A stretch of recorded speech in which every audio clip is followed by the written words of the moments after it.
get ready, buckle up for what's coming next. As we talk about issues of artificial intelligence, opportunities, challenges, things we need to know, things we need to be aware of.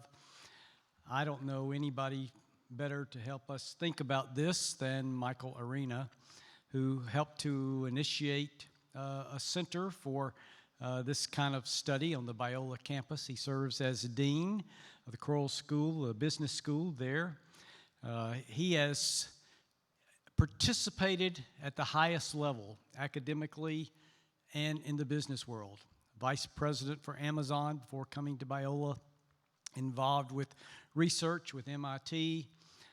He brings the academic business side together in a real picture of interdisciplinarity and has modeled and manifested these genuine Christian academic connections on the Biola campus. I know President Barry Corey is thrilled to have him there. We are honored to have him here. Join me, please, in welcoming Michael Arena to this podium.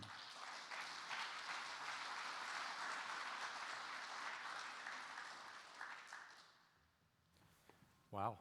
Thank you. Thank you for that, David. I have to tell you, I speak in front of groups lots of times on this topic and others, and for whatever reason today, I noticed that my anxiety is higher, much higher than it usually is, and I had to go back to my room and pray and just say, okay, Lord, like what's going on here?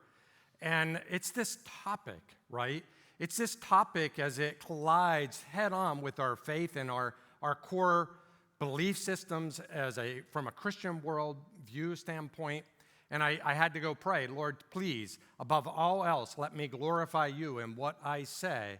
And I apologize in advance for who I offend, because I will, I promise. But it is a very difficult topic, and we are in a very strange place in the history of human life on this planet. I think a little bit about the tension in the title itself, and it kind of gets to some of the feelings that I'm feeling, some of the feelings that you're feeling. You know, I know in this room, you know, I probably could start to build a histogram of where you are in your buy-in for artificial intelligence, and I'm sure there are some Luddites in the room that are like way out here, and like I'm still holding on to the Industrial Revolution and the technology that brought in, and I'm still not happy about what that's done to society. There may be a few of you, that are on the other end of that extreme and are starting to make AI what the world is, which is a bit of an idol by itself. In fact, the Vatican just published last year a brief on the dangers of AI becoming an idol in society. So I don't know where you are. I'm not going to ask you. If I were teaching in a classroom, I might ask you to stand up and self-organize. But I want you to sit in that tension throughout this presentation. I want you to feel the tension that every one of us as God-fearing believers should feel right now. I feel it every single day. And I'm in danger at times of making this an idol. And I believe very, very much that we're not to become advocates of AI, but to become stewards over it. And that's where I want to focus our time. But you're going to hear a little of the promise, and it's going to make some of you uneasy. And you're going to hear a lot of the challenges, and it's going to make many of you and me uneasy. But I want to deal with this, even the tension in this title. What are the opportunities that we have on the landscape in front of us with, the ability of AI to solve problems that we as human beings have not been able to solve? But what are the challenges and the inherent biases and the threats and, frankly, even the existential threats that might exist? And I'll come back to that one in a moment. In the classroom, what new things could our students learn? Because we could catch them someplace different. And I'm going to talk a lot about adaptive learning and how artificial intelligence can help us. And yet, what parts of that learning journey might we stunt if we actively enable AI in everything that we do? Those are the tensions that we need to be living with. Here's another one, and this is a healthy tension that I would have never expected. One is the existential threat that artificial intelligence might have on humanity. And we could talk about that all day long. But it also opens up an avenue, a door, a ministry possibility that I haven't experienced in the secular world that I spend a lot of my time, like, the Amazons, which I affectionately call Babylon from time to time. Different story for a different day. But, all of a sudden, people are asking a very different question. Non-believers are asking a very different question, and we should not miss this opportunity. And the question is this: what does it mean to be human? What does it mean to be human? And here's why they're asking that question, because we used to answer that question with things like, well, we're rational, cognitive beings. We can outthink the animal species as a whole or other animals. We're creative beings. We can build, we can create, we can innovate. We are emotional beings, right? We have emotions, we have empathy. I want to be really clear with my next couple sentences. AI can mimic every single one of those human dimensions today, not tomorrow. It's not something to come. It's something that exists. AI can outthink many humans in many regards. We'll debate that. AI can outcreate, and AI can even mimic emotions if you're looking only, and this is sort of the core caveat of how I want to set this up before I share where we are and update you with my own arts and charts.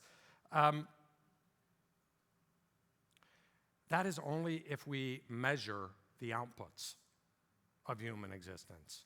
You see, because there's an inner experience that we as believers know about that the world doesn't. The world doesn't always know.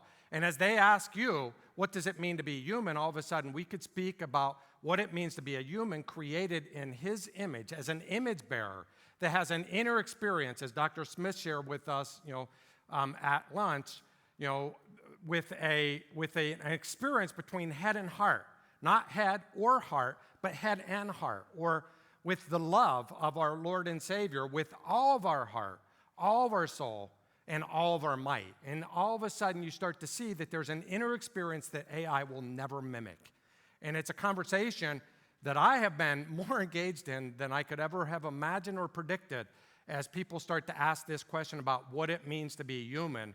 And I'm able to now openly share my faith in what it means to be a human created in his image. So I just want you to play with those tensions. You can hear them all.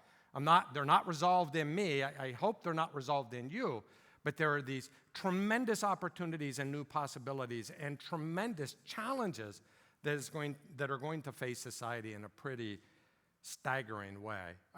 And this isn't something new. This concept of artificial intelligence all of a sudden has gotten lots of notoriety, but it actually was initiated in the 1950s.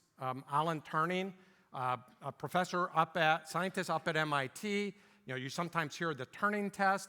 He asked this question, can machines think? And that was the start. That was the genesis of this concept of artificial intelligence. And then, just a few years later, a number of other scientists, one of which I had the pleasure of spending a little bit of time with up at MIT, Marvin Minsky, and basically these guys got together in Dartmouth, and this was the start of artificial intelligence. 1956, to be exact, was when the term artificial intelligence was first coined. And then all of a sudden there were these dormant years. There were years where small little incremental things happened, but nothing foundational, nothing monumental happened until something called AlphaGo. Anyone know AlphaGo, this story? Until AlphaGo, DeepMind Google, created and built this tool that could outplay a human being, the best human beings at the game Go, by mimicking and studying human patterns across the entire data collection or historical data collection of the game, and every play and every move that was ever made. And the game beat the world's most renowned experts at the game Go. And then something really profound happened. Google Mind had this idea: what if we trained the game from scratch only on the rules? They didn't look at human patterns. They didn't look at the history. We just trained it on what's the optimal approach with these rules. And then all of a sudden the game became even more fierce. because it didn't have human error embedded in it. It was strategizing on a pure set of rules. And all of a sudden, this was the breakthrough with what we call deep learning, or a big breakthrough with what we call now large language models and many other models that have been put into existence. And then, of course, we know only from a few years ago with the release of ChatGPT, all of a sudden everybody knows artificial intelligence. Everyone's talking about it. Many are using it, and many of us are thinking about what comes next. So I want to go just briefly into the history, only so I can show what got us through those dormant years. Why were there so many dormant years of artificial intelligence from 1956 until really 2022, which is when ChatGPT was launched? And the answer is it relies on the details of how artificial intelligence works. I'm not going to go deep into this, but artificial intelligence is a very broad classification of a smaller set of things called machine learning, where I've been privileged to work on such projects as the first commercially released self-driving vehicle from Cruise Automation and General Motors using machine learning. But embedded in that is this concept of deep learning. And what really unleashed this inner core of deep learning and many other new models that are now being built was what happened with these three things. How is AI powered? It's powered through three core components. Algorithmic power. What's your algorithms? ChatGPT, OpenAI if you prefer. What's your large language model? Computer processing, NVIDIA. What can happen with all the different chips that are now Blackwell and the other chips that are excelling in their ability to work really quickly and fast. And then finally, data, accessible data. This one I'll come back to multiple times. It's both a benefit of what happened in the internet era with data actually being plentiful, and it's also a bias of us not having all of world history to draw upon and very biased cultures that predominantly leverage what we call the internet. These are all really important because what's happened is, and I told you I had some charts. I promise I'll get through them fast, and then we'll talk lots of stories. But what's happened is, computing capability and algorithmic power have just radically, exponentially, to the point where we've got to put powers on them because it's like 17 million times increase in the last 20 years alone. And the power of what's happened with technology and the power of what's happened with these algorithms and the access to data that's available in the world has just really unleashed what we now know as the artificial intelligence era. And there is no sign of stopping. In fact, this is probably the very first time in our technological history where things are speeding up versus slowing down. Things are actually speeding up, and you can see for 122 years we thought of Moore's Law as being this simple thing that every 2 years your computing capacity increases because you can get more chips on a card. And the reality is we have changed the slope of that line with the advancements of our computing capabilities. Just look at NVIDIA. Look at the difference that's happened in just the last few years. Why is NVIDIA's chips, why is the hardware rage of NVIDIA so, why is everyone chasing it from a stock market standpoint? Here's why. Look at what's happening. Look at what's happening from a production standpoint.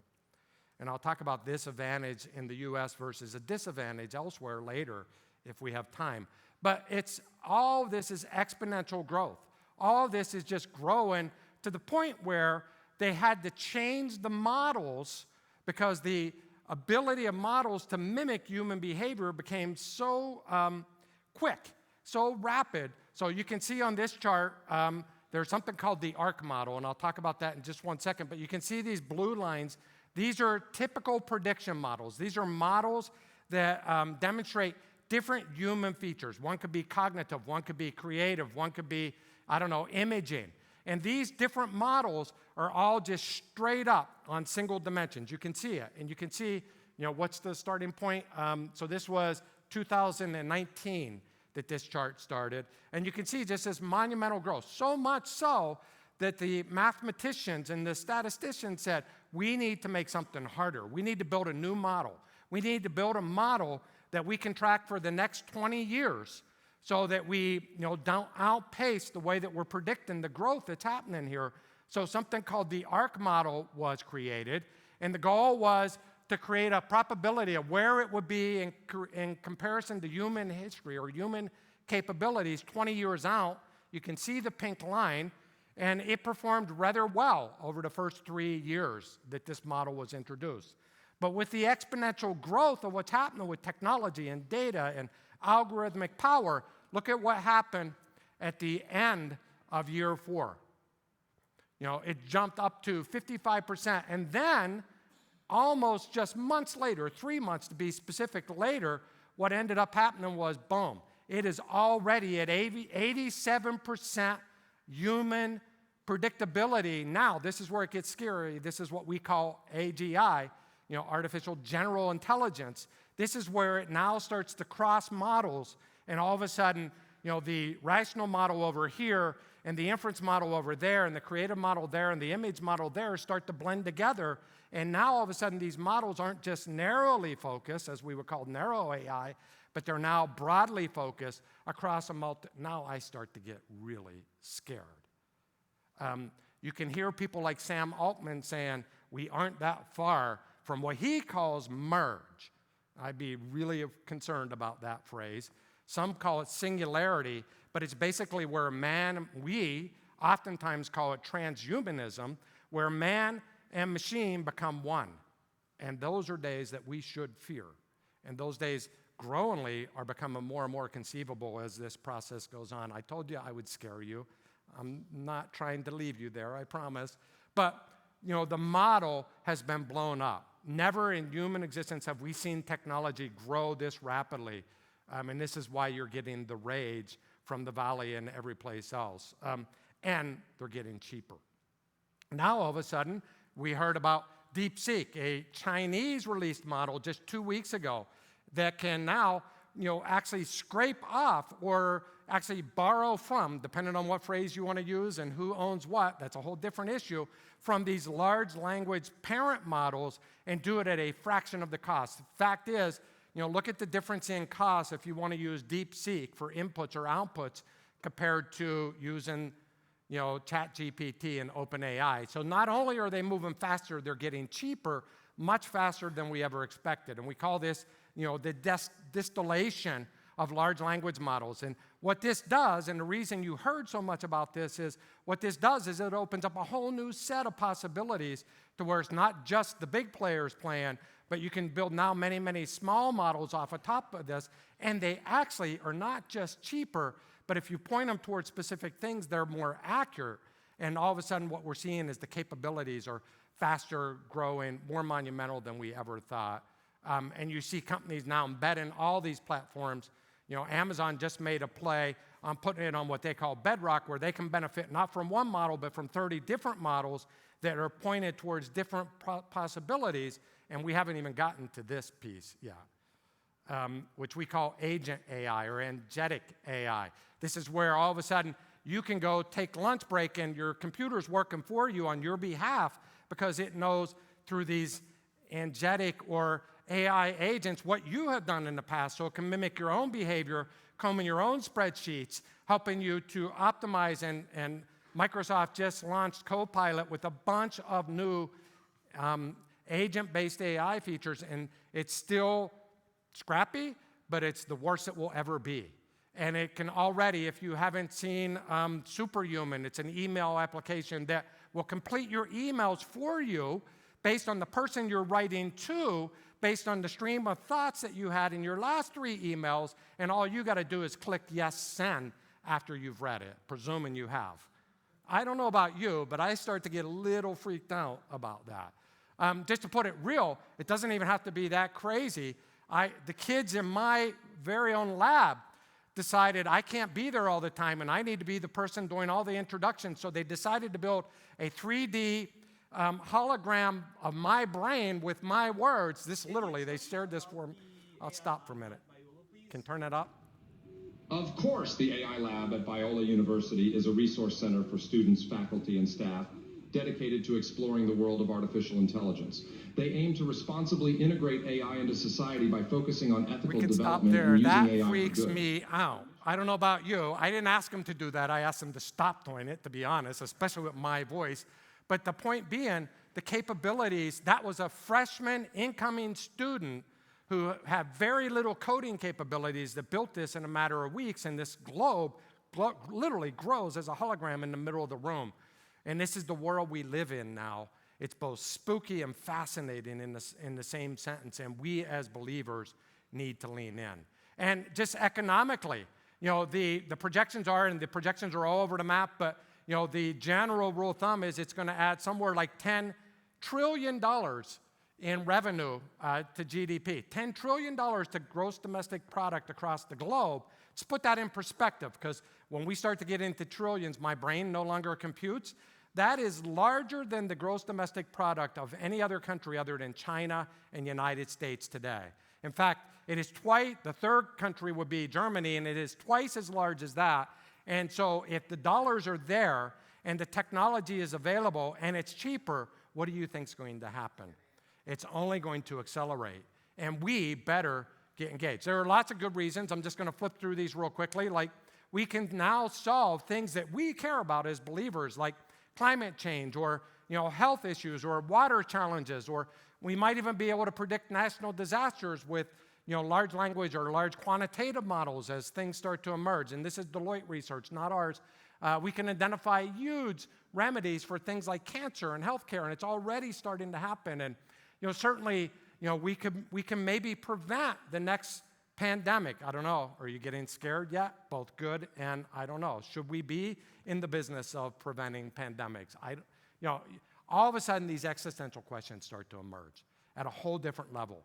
Where are we? I've even had people invite me into podcasts that say, what happens when, true comment, what happens when AI becomes God? And they were baiting me. I chose not to join that podcast. But that particular person was dead serious that AI can not just mimic human beings, but might be able to mimic the Creator. We should be scared of this stuff. But we have a choice. We have a choice as believers, and this is my challenge now for you. And then we have an even bigger choice as educators, because we're preparing this next generation to step into this alien world, this radically changing world, and we got to prepare them in a whole different way, in my opinion, in my humble opinion. We could either subscribe to what Sam Altman says, which is probably, most assuredly, AI will be the end of the world. Oh, by the way, this guy's running the biggest AI algorithm business on planet Earth right now. Or, just borrowing from another scientist, not even with a Christian worldview, as far as I know, Andrew Ning, who I subscribe to, which is, the key is not to be fearful about the future. The key is, did I put the wrong quote up here? The key is to better understand it so that we can shape its human value. So we at Biola have decided to choose the second choice. We've decided to lean in, not foolishly, not as an advocate, but as a steward over, and with great discernment against the deception that can come with this. And that's where we're leaning in, and that's what we're trying. Why? Because we've seen this movie before, right? We all, as believers, as Christians, fell asleep at the wheel once before, and we would call that social media. And we would also say that ushered in the loneliest generation ever on planet Earth. You can see the statistics. I won't read them to you, but we put our head in the sand once with social media. It didn't happen nearly as quickly as this. And what happened was we lost a generation that we're trying to get back. And I mean, not from a believer in a nun's category, but just from a human nature standpoint, where this generation today doesn't even know how to go make friends with people if they don't have this in front of them first. They don't know how to have conversations because we allowed this to happen. I don't want to repeat that pattern. I don't know about you. I think we owe them more. I feel like I owe them more. And I feel like to do this, I've got to invest in some of the creepy things that have already happened with AI. And not only is it creating job displacement and data privacy issues and challenging who owns what, and not only does it have inherent biases and transparency challenges, but it is not accountable like we are to our maker. It needs our worldview.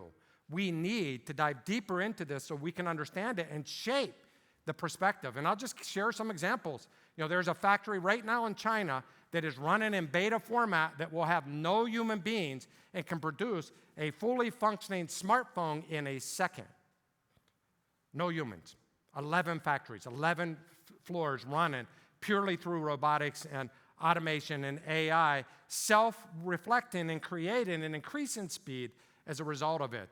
You know this story. You heard about the introduction of Gemini when it came out. This was Google's model. This is Google's model, and it had all kinds of inherent biases, like coaching and lecturing you if you asked about Norman Rockwell, because it was not the only only American experience, and it would lecture you about why you should not look to Norman Rockwell, even if you were just doing a history lesson. And then it would also go on to say, produce images of our founding fathers with black females. And it had all these inherent biases. And, these were human corrective weighted biases put in. And, we could debate, whether or not we should add more diversity into society. We would all believe that. But we don't want to change history, factual history, based on that bias. So, they got lots of backlash. You know the story. I won't continue to go on. This was a personal story. I use Cynthia all the time. This is a great training tool in the educational classroom. I can actually just put my PDF in and have it, speak and build a video for me, a training video for me. I use it all the time in the secular world. Then all of a sudden, I decided to use it with the New Testament Foundations class, and look at what it told me. Your religious beliefs cannot be projected. However, whatever that disclaimer is, it locked me out because of my beliefs. Do we want AI locking out believers because of our beliefs? If I were using it for some Mao intent, and not in the classroom with, young, declared Christians, I understand why you might push back on it, but it would not let me back in.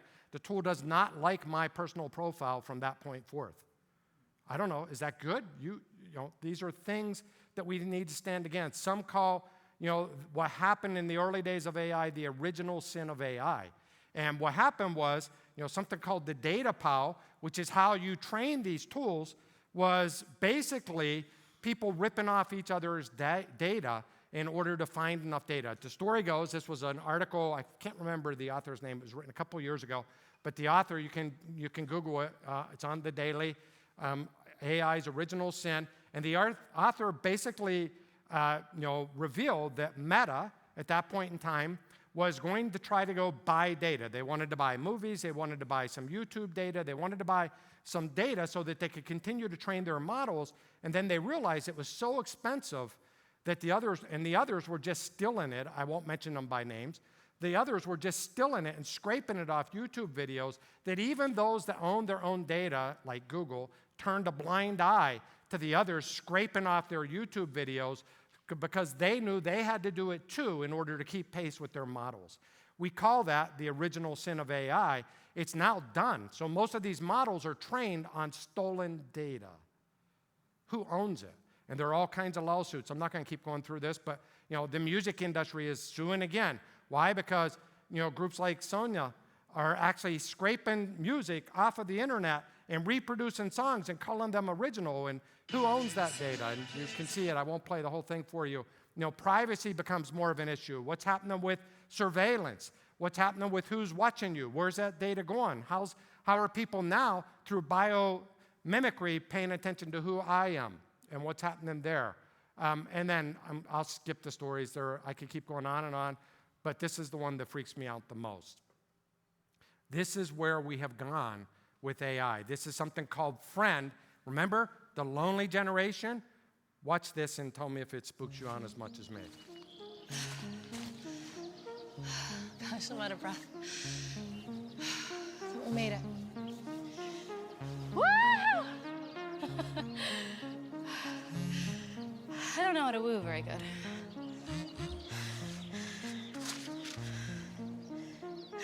That's fair. All right, let's go. I don't know about you. I definitely want my children out in the wild. I want them out of their rooms. I want them out in nature. God's created nature, but I don't want them fabricating their own friend on their digital device. There was literally a case not long ago where a young kid committed suicide because he fell in love with his AI chatbot, only to realize that it wasn't real because it was so good at mimicking human behavior, and we've only begun to see the beginning of some of these, tragedies that are about ready to emerge. It needs our worldview. This is why we're not focused on the technology layer, although we do that at Biola. We're not even focused on the application layer, although we do that, and you can see it in some of the things that I've already shared.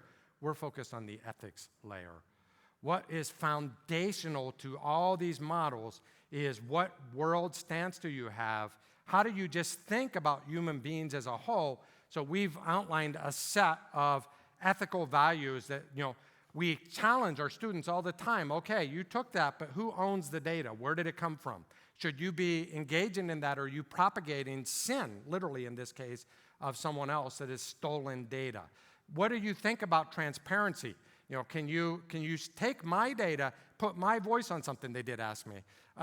And is that transparency, or what happens whenever you start to record somebody else's voice? These are things that matter, and we need to be educating the next generation in everything they do about how are they thinking through the implications, the unintended consequences, the biblical principles behind this, and that's what we're doing. Challenge them to think as image bearers and creators, and grounding them in a set of biblical principles. I think that the question isn't what AI can do or what technology can do. I think the real question we should be asking ourselves is, what will we allow it to do? Do I want it to strip the creative essence of me, putting pen to paper and conceiving of new thoughts and writing as a writer? Do I want it to take away? Do I want it to steal away that God-given purpose, that is centric inside me, head to heart? Or is that something I won't let technology do, and I will set my own boundaries about that? And these are the conversations we're just not having enough about. I even did this last night.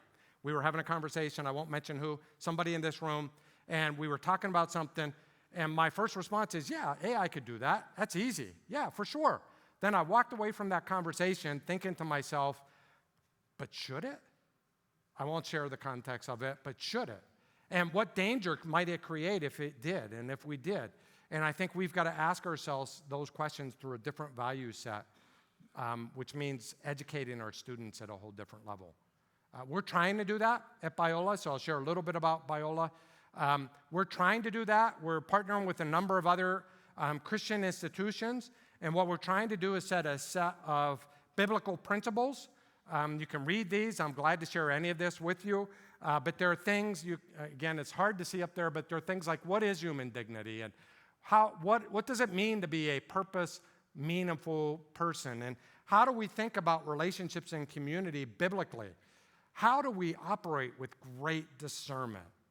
And as John Lennox often says, who's published a lot in this space, how do we actually protect ourselves against deception, against the enemy's deception, and how AI will be used, could be used, maybe as an idol? And those are the questions that we have hanging around our ceiling when we're playing with tools, and students are coming from interdisciplinary across outside of the business school and every place else on campus. They're having these discussions as part of the building process so that we can think existentially about the challenges and ground it biblically in principles. And what we're trying to do is work with others and create a set of biblical principles that we, if you've ever heard of the Agile Manifesto, we want to create the faith-based Christian manifesto so that we're getting these in the hands of Christians, and we're all asking these questions of ourselves before it's too late. Or more importantly, we're pushing back on a world that's not asking these questions before it's too late. And these are the things we're working on in education. If I haven't disrupted you enough, let me say it this way. If I haven't disrupted you enough, and I mean this now professionally, not spiritually, this next sentence, you are in the crosshairs of the biggest sector of disruption out of every sector that exists. In other words, you as educators are going to likely see more disruption than any other profession. And just to prove that, this was a study that was done at University of Princeton. And what it showed was 14 out of the top 20 most exposed jobs are in fact educators. I'll let you find yourself on there. Some of you will not like, number 6 that well. I guess it could be worse. You could be a telemarketer. But the reality is the jobs that we have are poised for some of the most radical disruption in automation. And I'll try to prove that by the end of this by sharing things that exist today that complement and or augment what you do. And those can both be good and bad, depending on how you're plugging them in. And if you look at a McKinsey study, the biggest disruption sector-wise happens in education and training. So this isn't just higher education, it's more broad. But you can see the biggest gap when automation truly kicks in using AI principles and approaches is in our very sector. So not only do we need to think about how do we educate our students for a world that's going to be radically different than the world any of us grew up in, but also how do we actually decide where to adopt it, where to not adopt it, because those that do will have a competitive advantage. Those that don't will not. And the reality is we're all at risk right now. This is one study that was done. It was a part of a broader Pew article a couple years ago. And Robin Raskin, this just stuck out with me, is wagering. This is someone who's been studying this field, that 50% of those in the room today will be out of existence in the next few years. I think the number was by 2030 something, 2033 or something like that. And just to prove that this is already on course, if you actually looked at academic institutions in the United States last year, 3 a month went out of business. The projection is it will be 1 a week starting this year, on average, that will go out of business. And this is before AI accelerated the learning process.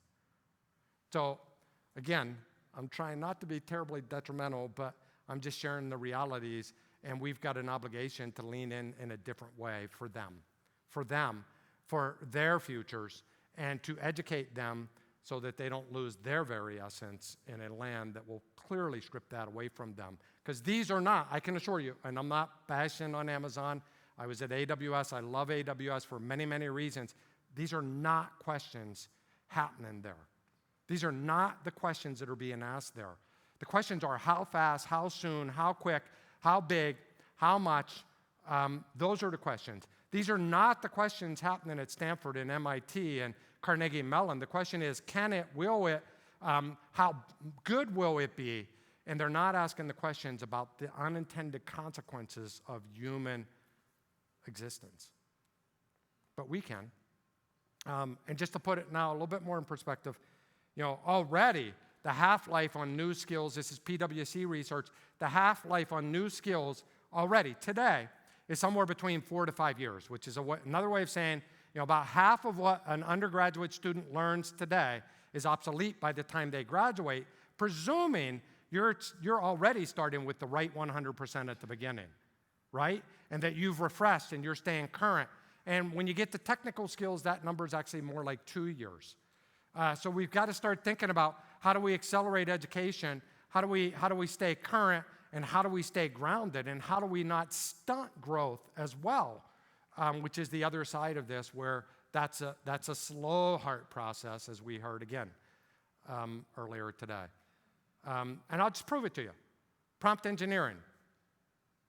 It was the rage 18 months ago. How many have heard a lot about prompt engineering recently? A little?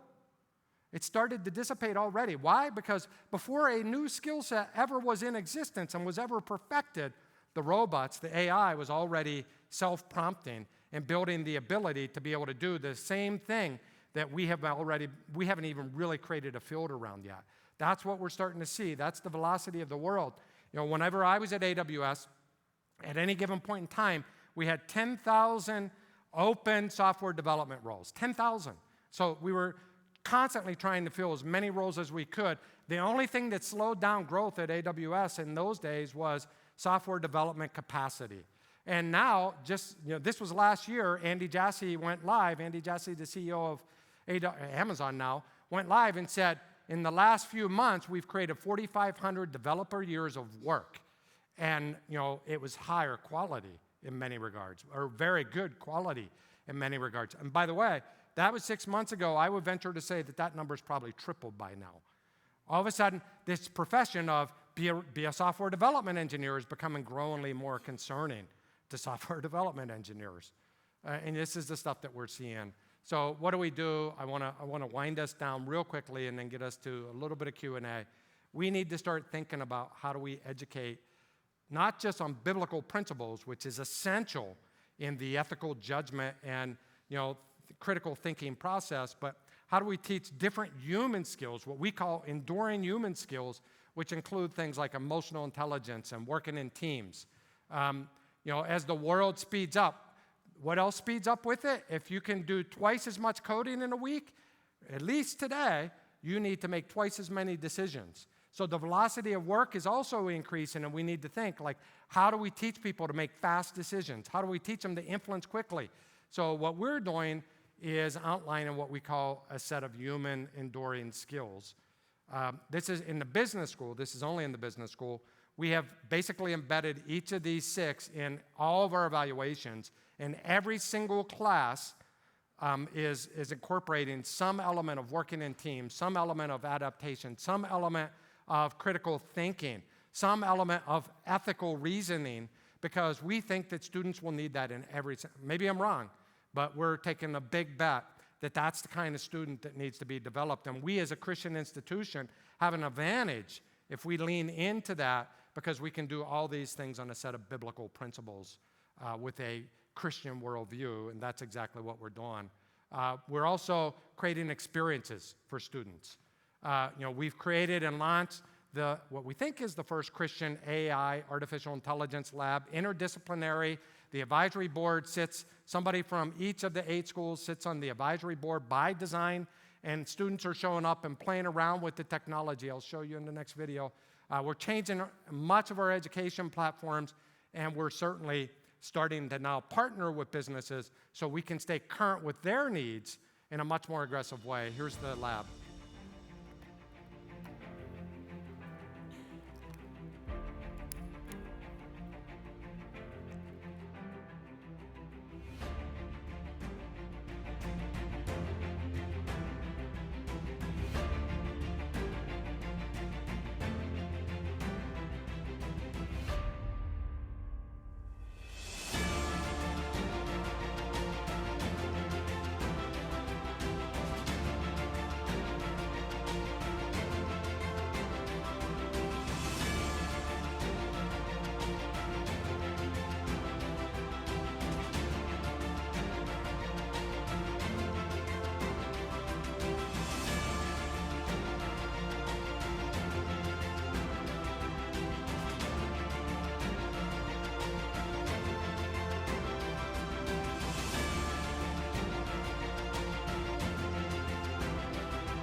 Created this lab, which is really student-run.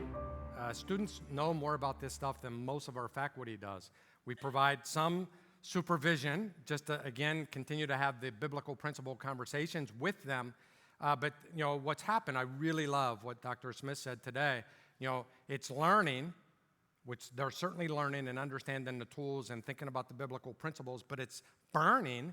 They're on passion for this. They're on fire for this. They want to learn this stuff. They're showing up voluntarily from all different schools for no credit. And I have to literally escort students out saying, where are your grades at this semester? And don't you have something else you should be doing, Joseph? And sending them back to computer science or wherever. And they're showing up like we had a club event the other night led by students, and 120 students showed up, and we could only fit 60 in the room. So we literally had to go in the hallways because they're burning to learn this stuff, but they're also beginning to yearn. And I think the moments that I sit back and get the most satisfaction is whenever I see a young German student who's now a full-time employee of the lab who, was struggling with his own faith, in his walk, and is now, ministering to students that are coming through in dozens as he's sharing his faith and why this is so fearful and why you should consider this. And that's the kind of environment that we feel like we need to be creating internally, but we also need to be doing some things externally, and partnering with other Christian-minded businesses. So I feel an obligation to show them what the world looks like out there, not what it looked like even 3 years ago when I left Amazon. I talked to my friends at Amazon, and I feel obsolete today. I listen to them, I talk to them, I do that about every week, and they're talking about things that I have to go research after the call or ask them a detailed set of questions on, because that's how fast the world's moving.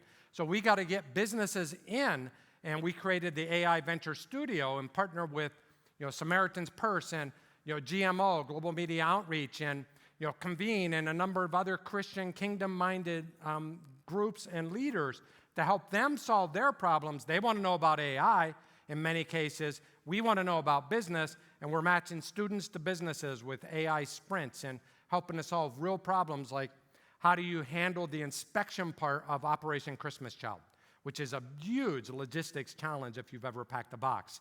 And AI can help with that, and that's what we're trying to do. And the students are getting real experiences from godly men and women, with godly men and women as part of that process. And then we're changing education. We're enabling this. I've already mentioned that we embedded it into curriculum, the human-centric principles, but we're flipping the classroom in many of these cases. This was a professor last year who basically said, I'm getting rid of my textbook and I'm getting rid of my syllabus, and I'm going to actually find out where the students are when they enter into my room.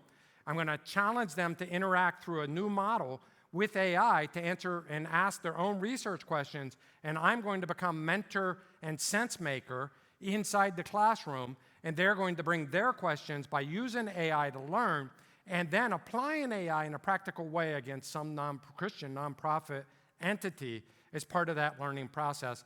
And the students rave. First time it was done, lots of flaws, lots of things that still need to be worked out, and the students raved about that kind of learning experience. And his belief is that it heightened the learning experience itself. These are the types of things that we can do now that we weren't able to do before.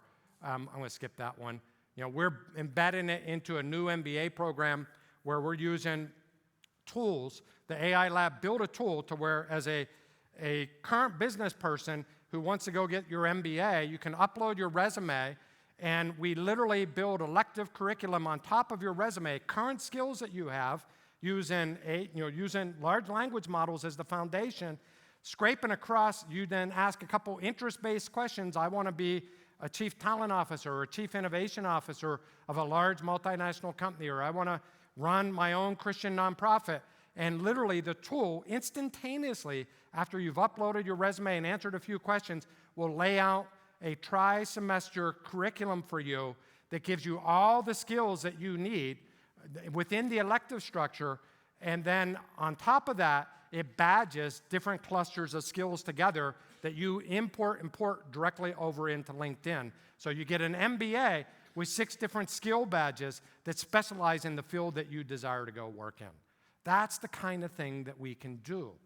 And those are the kinds of things that we're trying to embed in on the benefit side, while also dealing with the challenges of what this can do to human thinking. What else do I have? I think I'm going to stop on this slide.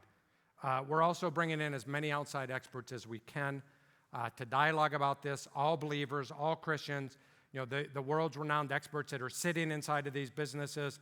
Last week, we had Klon Kitchen come from a public policy expert, ex-CIA, who studies, geopolitical challenges with China, and he came and shared the biblical worldview of what AI can and will not do, what's happening with DeepSeek and why we should be alarmed by it, but why we know the end of the book, and why we as Christians need to continue to use this as a moment to share and spread the gospel.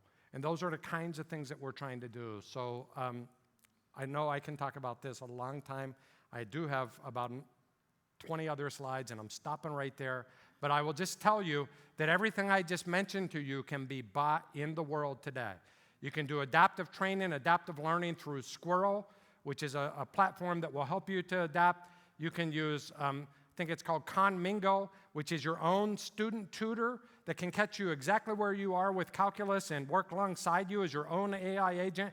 And there are 30, 40, 50 other ed tech tools that are coming for the things that you're doing. So we've got a choice. We can lean in and shape the value, the human value of AI. We can lean in and leverage the tools that we think accelerate learning while holding true to the things that we think are mission critical, going back to the conversation last night, that we would never give over to AI, and declare those things now. Or we can fall asleep at the wheel once again. That's all I have. Thank you.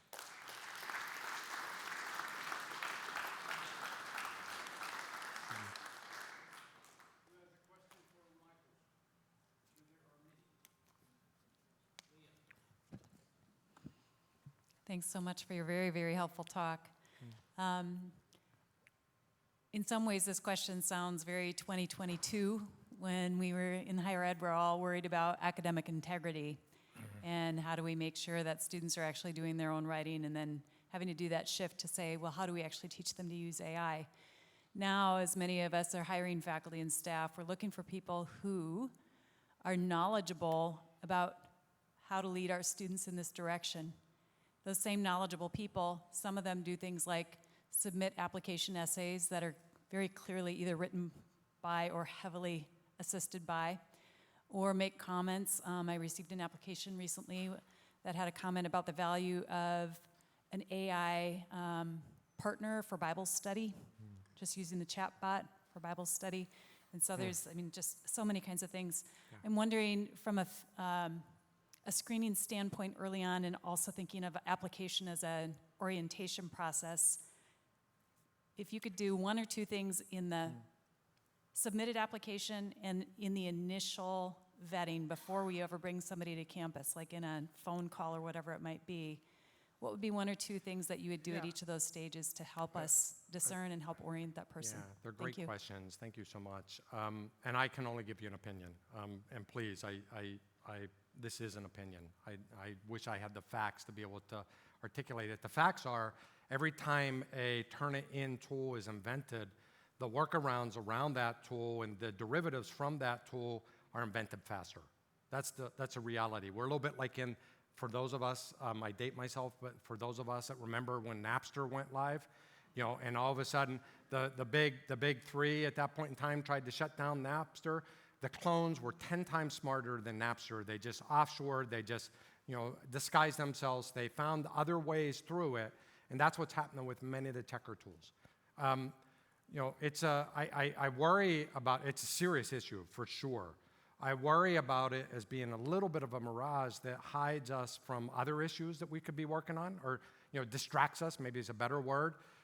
What we've tried to do is, at Biola, is we've engaged students in the process.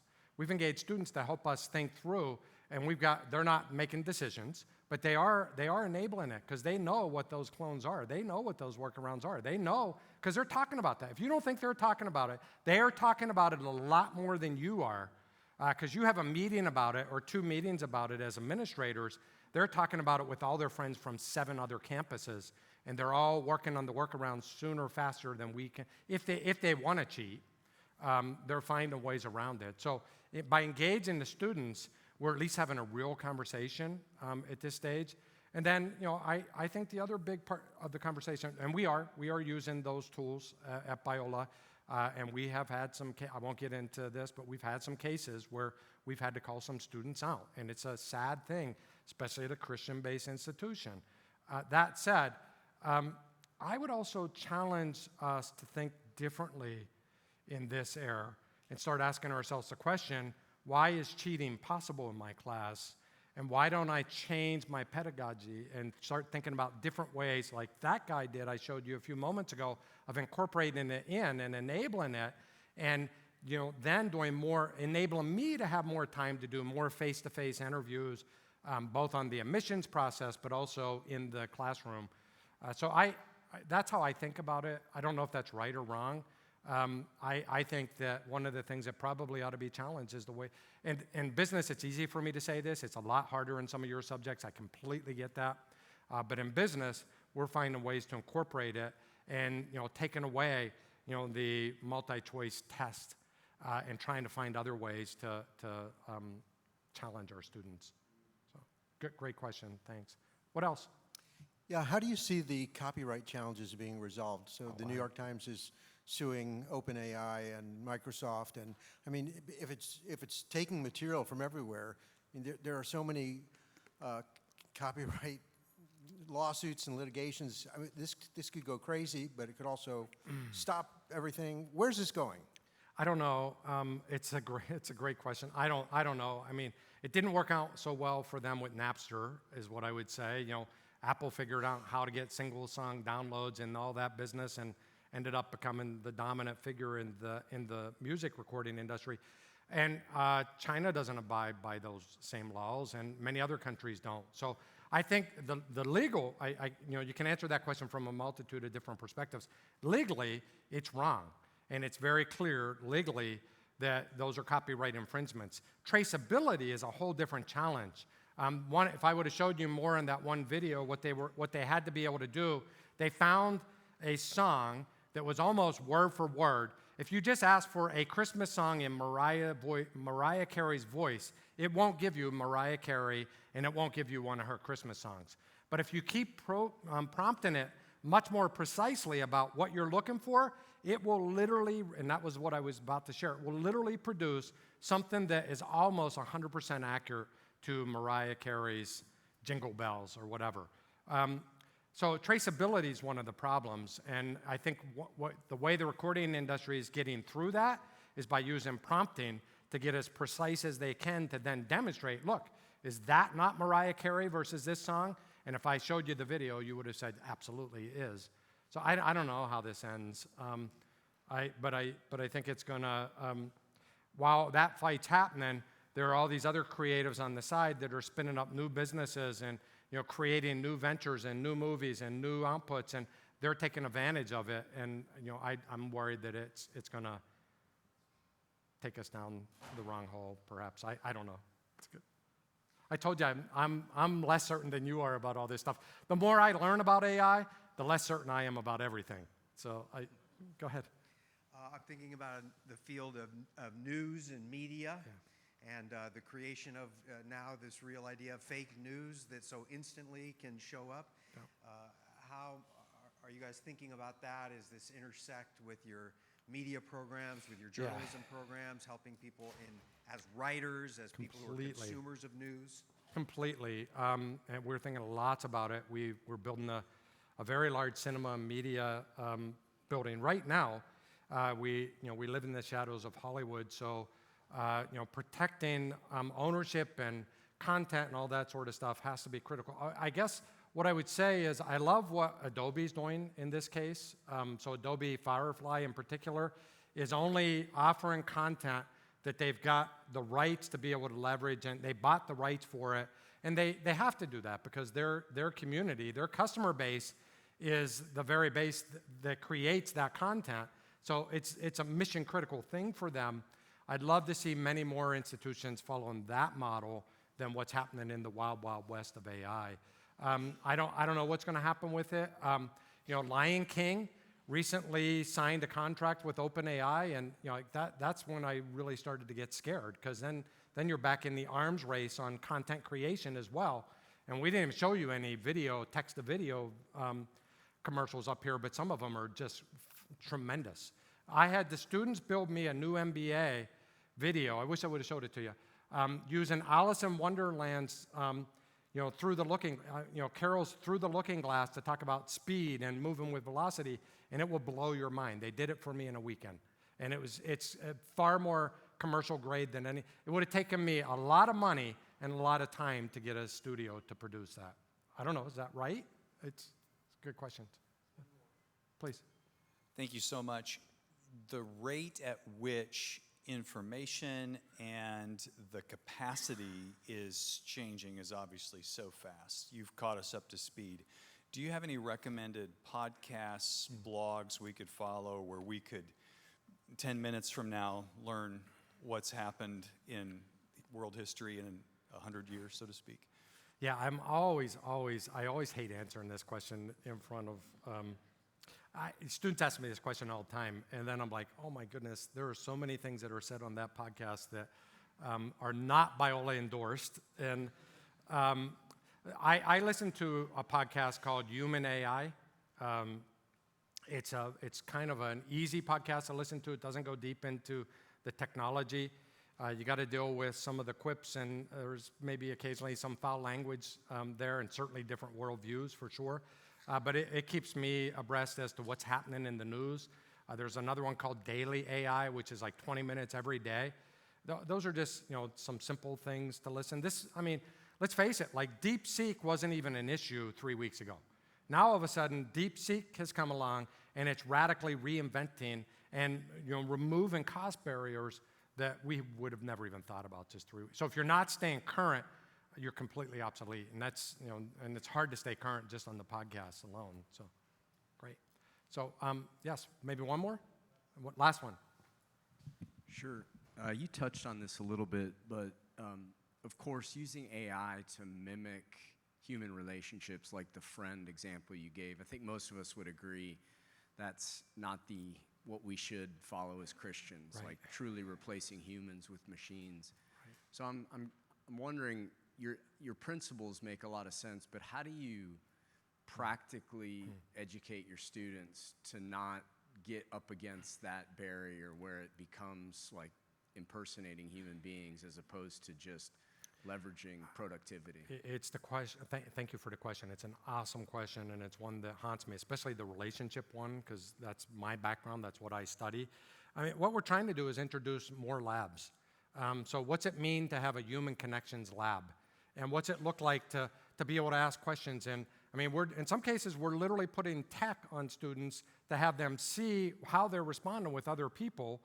I'll freak you out. This is my space where we can watch like digital imagery of who's influencing who through something called effective computing. So in some ways, we're using AI to elevate that AI can't do this. How are you going to learn how to ask better questions? How are you going to learn to be more empathetic and take everything off and sit there and look at someone eyeball to eyeball? And I think we're like in the very early days of that, so I can't answer your question concretely, but the thought process is to create more of these labs on what does it mean to do ethical reasoning. We're blessed to have Scott Ray and others help us with some of those conversations. But those are the types that we're trying to embed it into more experiences. And by putting it into the evaluations, you know how hard it is to change an entire school. What we're doing is at least putting some performance incentives in there to try to get people to think, rethink, and then sharing stories with each other about how that works. But thanks. I hope it was an honor. I hope I didn't offend anyone too badly. A very difficult conversation, and I think we've got a moment in time to charge in. The ministry opportunity is the biggest surprise for me so far. So thank you.